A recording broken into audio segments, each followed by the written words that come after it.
একটা বাড়িতে গেছি, শুনবেন সেই বাড়ির মাটি বলছে যে 3 দিন ধরে আমাদের খাওয়া জোটেনি, আমি আজকে সিদ্ধান্ত নিয়েছিলাম আমি আত্মহত্যা করব। আপনারা এই সময় চলে এলেন, তখন ওনারও চোখে জল, আমাদেরও চোখে জল। কথা বললাম কিছু, আর কিছু খুব বেশি কিছু করতে পারিনি। এই ভগবানের কথা, ঠাকুরের কথা, আমার আচার্যের কথা এই একটু একটু বললাম তাদের। ভদ্রমহিলা বললেন, আমার ইষ্ট, আমার ভগবান, তিনি আপনাদের পাঠিয়েছেন। ঠাকুর বললেন, এই যে আমরা রোজ বলি, অন্যে বাঁচায় নিজে থাকে, ধর্ম বলে জানিস তাকে। ঠাকুর বললেন, ধর্মে সবাই বাঁচে বাড়ে, সম্প্রদায়টা ধর্ম নারে। ঠাকুর বললেন, যাতে ভালো থাকো তাই ধর্ম, সত্তায়, শরীরে, মনে, পারিপার্শ্বিকে। এটা একটু বুঝতে হবে এবং অনুভব করতে হবে, প্রয়োগ করতে হবে। অ্যাপ্লিকেশনে আমাদের সমস্যা হয়। নিজের ভালো থাকা, এইটা মনে হয় বুঝি, কিন্তু ভালো থাকা মানে যা বুঝি সেইটাকে স্বার্থপরতা বলে।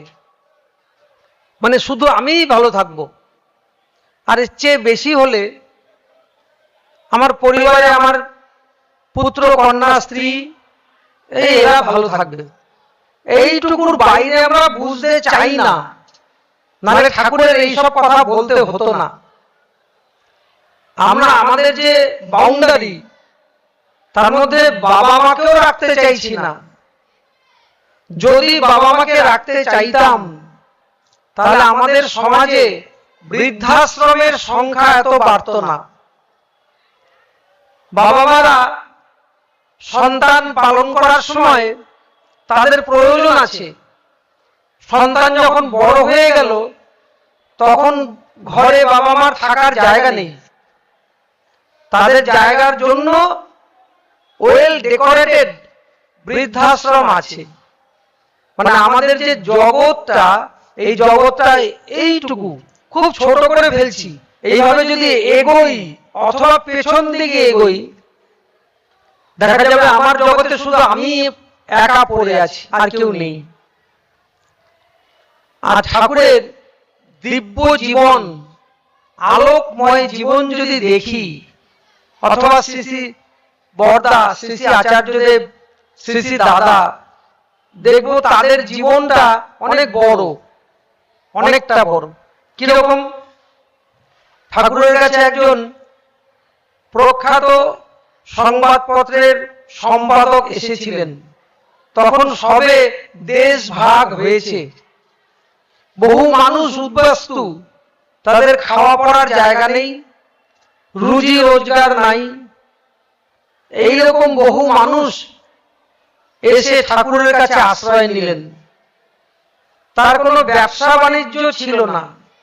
এই মানুষজনদের নিয়ে যেভাবে যা কিছু গড়ে উঠেছে, এর পেছনে কোনো ব্যবসায়ী বুদ্ধি ঠাকুরের কোনো কালে ছিল না, খুব একটা প্ল্যানিংও ছিল না। কিন্তু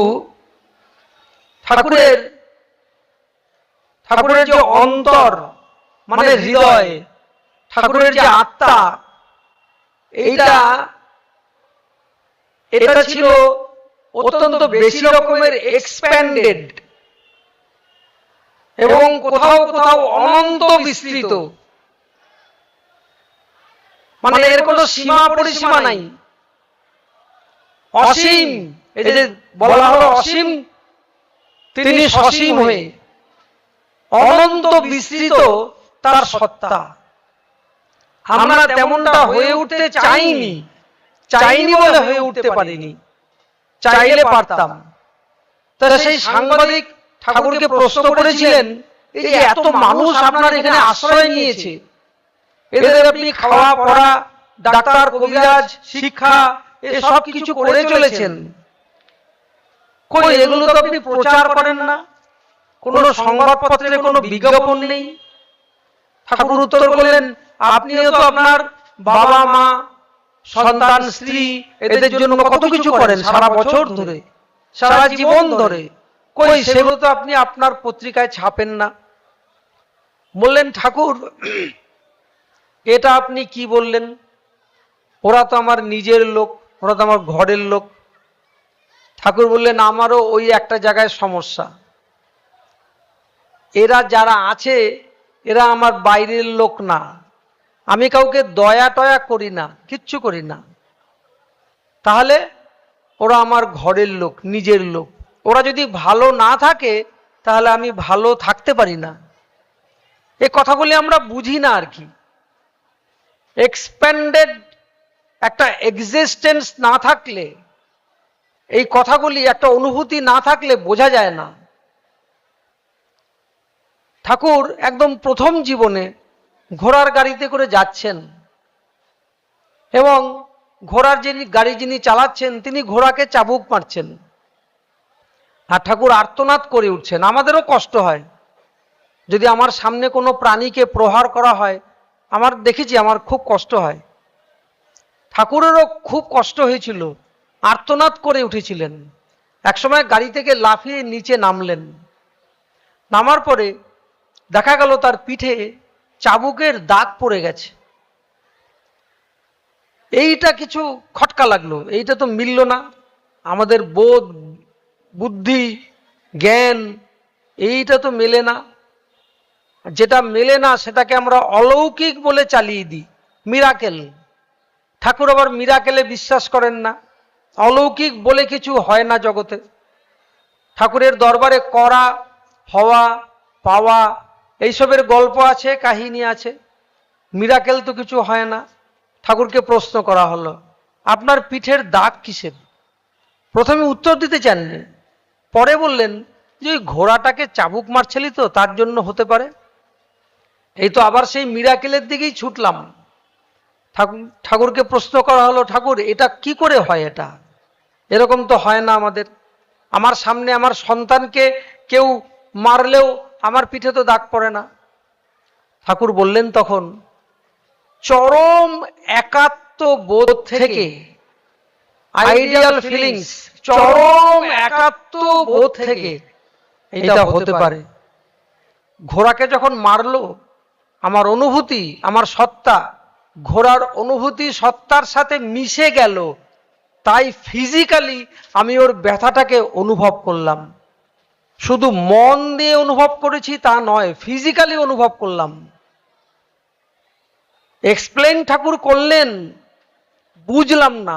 কেন বুঝলাম না? এই ফিলিংস আমাদের কখনো হয় না। আমি কারোর সত্তার অনুভূতির সাথে আমি মিশে যেতে পারি না। কিন্তু ঠাকুর যে ধর্মের কথা বলেছেন, আজকে যে বিষয়ের উপরে আমাকে বলতে বলা হয়েছে, সেইটার মানে তাই। ঠাকুর বলেন, বিস্তারে অস্তিত্ব হারাও, নিজেকে এক্সপ্যান্ড করো। মায়েরা তো এখানে বসে আছেন, তারা দীক্ষাপত্রের কাজ করেন। মানে কি? তারা নিজেকে এক্সপ্যান্ড করছেন। প্রভুর আদেশ এইটা আমাদের মাথার উপর আছে ঠিকই। গিয়ে যখন দেখেন যে একটা পরিবার সে আর্থিক সমস্যায় বা সাংসারিক সমস্যায় সে একদম নাজেহাল অবস্থা, তখন আচার্যদেবের দূত হয়ে সেখানে গিয়ে যখন তাকে শান্তির বার্তা আপনি শোনান, আক্ষরিক অর্থেই পরিবারটা যখন শান্তির মার্গদর্শন করে, মানে পথ খুঁজে পায়, যখন বেঁচে থাকার পথটা সে খুঁজে পায় আপনার মাধ্যমে, আমার মাধ্যমে, তখন আমাদের চোখের কোণে জল চিকচিক করে না? করে। ঠিক সেই সময় আমরা ওনার অনুভূতির কাছে আমরা পৌঁছে যাই। আমরা একটা বাড়িতে গেছিলাম এই দীক্ষাপত্রের কাজের সময়, আমার সাথে অনেকজন ছিল। সে বাড়িতে এত অশান্তি, ঠাকুরের রাগ দেখাবে কোথায়, ঠাকুরের উপরে রাগ দেখিয়ে তার সিংহাসন ইত্যাদি সব জ্বালিয়ে দিয়েছে একদম। শেষে যখন আমার সঙ্গে যারা গেছিল, আমি পারিনি তাদেরকে যাজন করে আবার জীবনের পথে ফিরিয়ে আনতে, কিন্তু আমার সঙ্গে কয়েকজন ছিল। এই ঘটনা বারাসাতের ঘটনা। সেখানে যখন তারা ঠাকুরের কথা বলল, আশার কথা বলল, যখন ঠাকুরের সেই দরদি সত্তার সাথে তার পরিচয় ঘটিয়ে দিল, আমার দরদি প্রেমময় আচার্যদেবের সত্তার সাথে আমি একাত্ম হয়ে যখন তাকে তার সাথে যুক্ত করে দিলাম, তখন সেই পরিবারের মাটি যখন ঝরঝর করে কাঁদছে যে আমি এতদিন চিনতে পারিনি আচার্যদেবকে, তোমাদের মাধ্যমে চিনতে পারলাম, তোমাদের মাধ্যমে আমরা ঠাকুরকে চিনলাম, তখন আমাদের চোখের জল আসবে না? চিকচিক করবে না চোখটা? এইটা মানে হচ্ছে নিজে বেঁচে থাকা আর অন্যকে বাঁচিয়ে রাখা, বাঁচিয়ে তোলার চেষ্টা করা। ঠাকুর ভালো থাকতেনই না যদি আমরা ভালো না থাকি। আমরা এইটা এখনো বুঝে উঠতে পারিনি, কিন্তু এইটুকু কোথাও বিশ্বাস এসেছে যে আচার্যদেব যা বলেন সেইগুলো করলে একটা শান্তি পাই।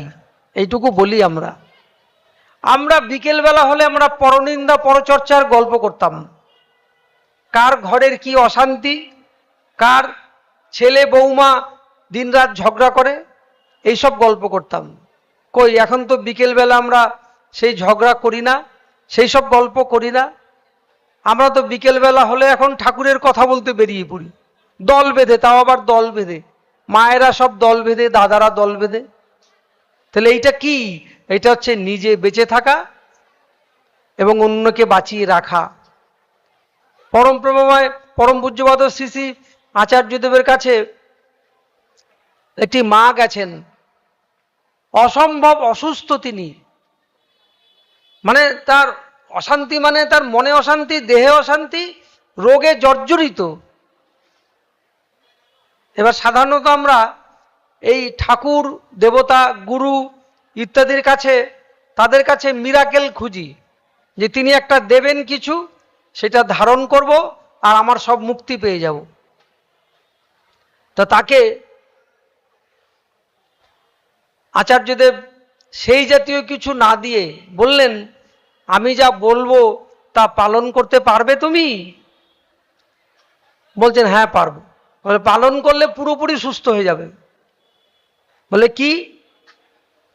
বলছেন 3 মাস পরে তোমাকে ওষুধ দেব, এই 3 মাস একটা প্র্যাকটিস করতে হবে, তারপরে তোমাকে ওষুধ দেব। বলছেন এই 3 মাস প্রতিদিন তুমি 4জন গুরু ভাইয়ের বাড়িতে বা দীক্ষিত বা অদীক্ষিত বাড়িতে তুমি ভিজিট করবে, গিয়ে গল্প করবে, গল্প করবে, পরনিন্দা প্রচার না, জীবনের গল্প করবে, তোমার বেঁচে থাকার গল্প করবে, তোমার ভালো থাকার গল্প করবে। প্রতিদিন 4টে, একটাও কম না। বলে এইটা করে তুমি আসো 3 মাস বাদে, তখন তোমাকে ওষুধ দেব। তুমি 3 মাস নিষ্ঠা নিয়ে এই কর্ম করেছেন। ফের আচার্যদেবের কাছে গেছেন, গিয়ে বলছেন আমি এই 3 মাস আপনার কথা মতো সব করেছি, কিন্তু ওষুধ আর আমার লাগবে না, আমি সুস্থ হয়ে গেছি। তার মুখ চকচক করছে, বলছে আমার মনও ভালো হয়ে গেছে, আমার দেহও ভালো হয়ে গেছে। এইটা হচ্ছে নিজে ভালো থাকা, অন্যকে ভালো রাখা, এটাকে বলে ধর্ম। আমাদের এই কলকাতায় থাকতেন হীরালাল চক্রবর্তী, তার তখন 28 বছর বয়স। এগুলো সব মিরাকেলের গল্প না, এগুলো সব বাস্তব গল্প, নিজে ভালো থাকার গল্প এবং তার সঙ্গে অন্যকে ভালো রাখার গল্প। হীরালাল চক্রবর্তী 28 বছর বয়স, উনি 99 বছরে মানে ঠাকুরের চরণে আশ্রয় নিয়েছেন পরলোকগতভাবে। তা উনি 28 বছর বয়সে ব্যাধিগ্রস্ত, ওনার গেটে বাত হোক বা তার চাইতেও মারাত্মক কিছু হোক, হাঁটা চলার সামর্থ্য লোপ পেয়েছে। আমি এই যে কাহিনীটা বলছি, একটা বইতে তার নিজের লেখা, হীরালাল চক্রবর্তী, এখানে যারা একটু বর্ষিয়ান মানুষ আছেন তারা তাকে চিনতেন, তার নিজের লেখা কাহিনী থেকে বলছি। তো উনি 28 বছর বয়সে এই রকম প্রায় পঙ্গু, হাঁটতে চলতে পারেন না, সারা শরীরের বিভিন্ন গাঁটে গাঁটে যন্ত্রণা, ডাক্তার, কবিরাজ, হাসপাতাল, বৈদ্য, হোমিওপ্যাথি, অ্যালোপ্যাথি, আয়ুর্বেদিক সমস্ত প্রচেষ্টা শেষ। এবার ওয়েট করা, মৃত্যুর জন্য ওয়েট করা। শেষ আশ্রয় হিসাবে তিনি গুরুর কাছে গেছেন, ঠাকুরের কাছে তার পরিজনরা নিয়ে গেছে, যদি কিছু টোটকা দেন, যদি তিনি ভালো হয়ে যান। ঠাকুরের কাছে সব বললেন, কোলে করে নিয়ে গেছেন। ঠাকুর বলছেন, শোনো, পরম পিতার কথা বলবে, ভগবানের কথা বলবে, জীবনের কথা বলবে। ওনার মনটা খারাপ হয়ে গেল, ঠাকুর আমি চলতে পারি না, কোথায় যাব বলতে। বলছেন, তোমার বাড়ির যারা মানুষ তাদের বলবে, আর তারা যদি শুনতে না চায় ঘরের দেওয়ালটাকে বলবে। উনি সন্তুষ্ট হলেন না, মন খারাপ নিয়ে বাড়ি এলেন। ধীরে ধীরে মৃত্যুর দিকে এগিয়ে যেতে লাগলেন। শেষে ভাবলেন, ঠিক আছে, মরেই তো যাব, দেখি ঠাকুর যা বলেছেন। এবার বাইরে তো কোনো লোকজন দেখতেও আসেন আর, কেন সবাই জানে উনি মৃত্যুর দিকে এগোচ্ছেন। বাড়ির স্ত্রী পুত্র এদের ডেকে ডেকে ডেকে জোর করে যা বোঝেন ঠাকুরের কথা বলতে আরম্ভ করলেন, কখনো কখনো দেয়ালকে বলতে আরম্ভ করলেন। একটা সময়ে তার কাছে অলৌকিক মনে হলো যে মানুষটা আস্তে আস্তে ব্যাধি মুক্ত হতে শুরু করলেন।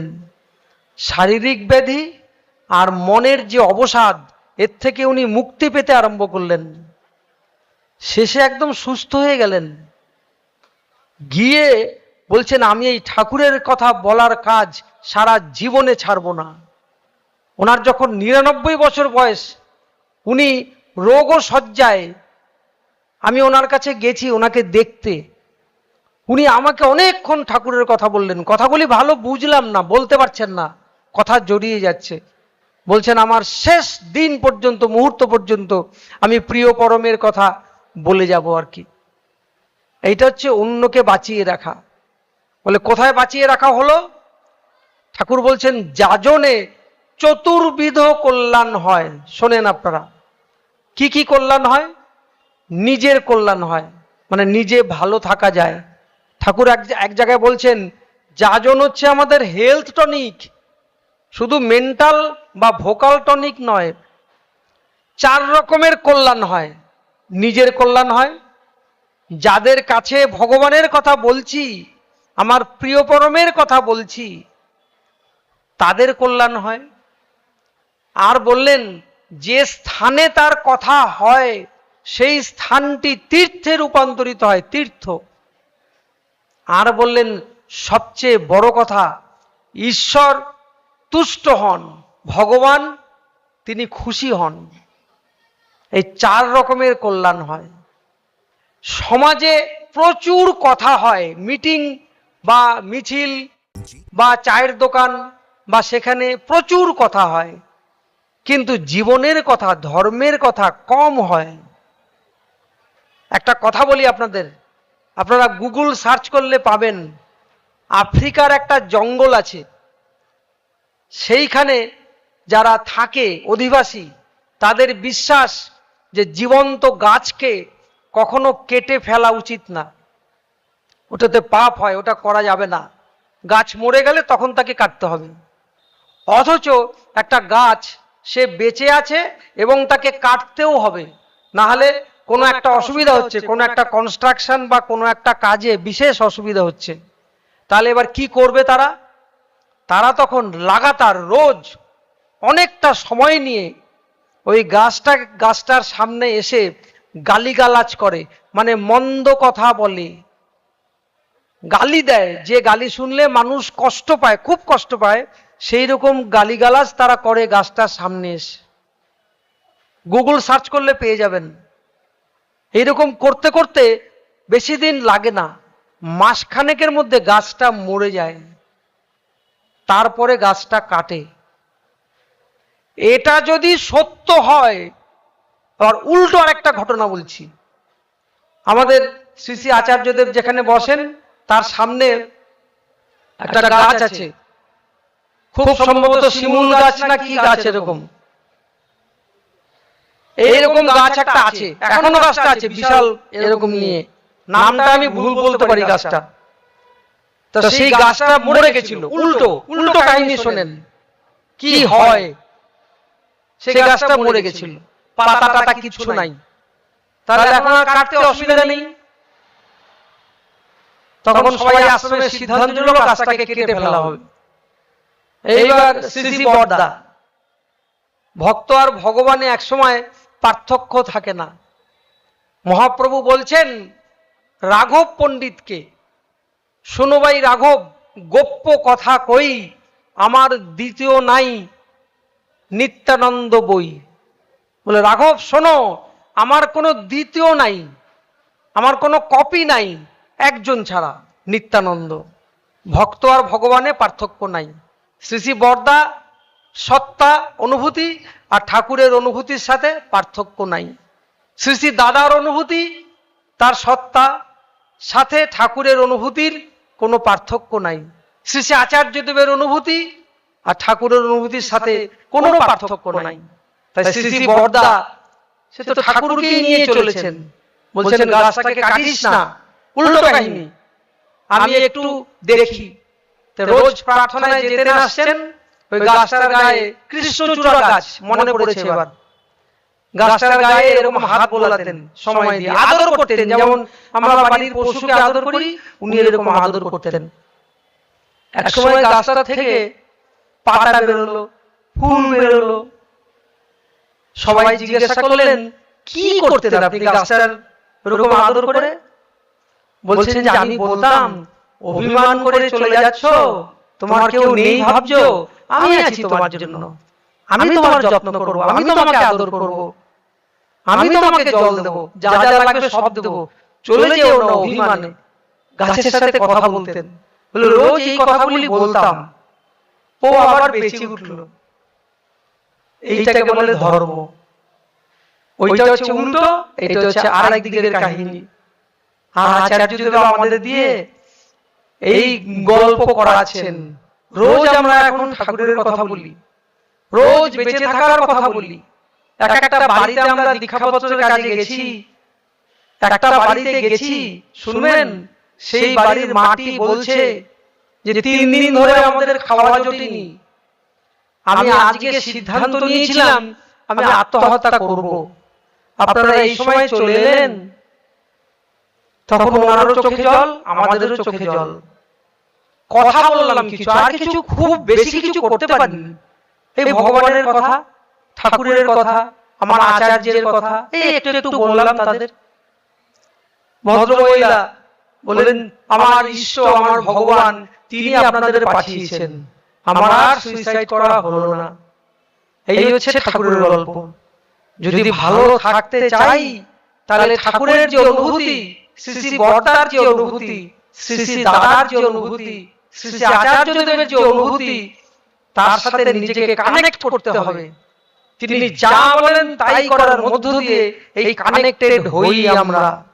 ঠাকুর বললেন যদি মুগ্ধ করতে চাও নিজে মুগ্ধ হও।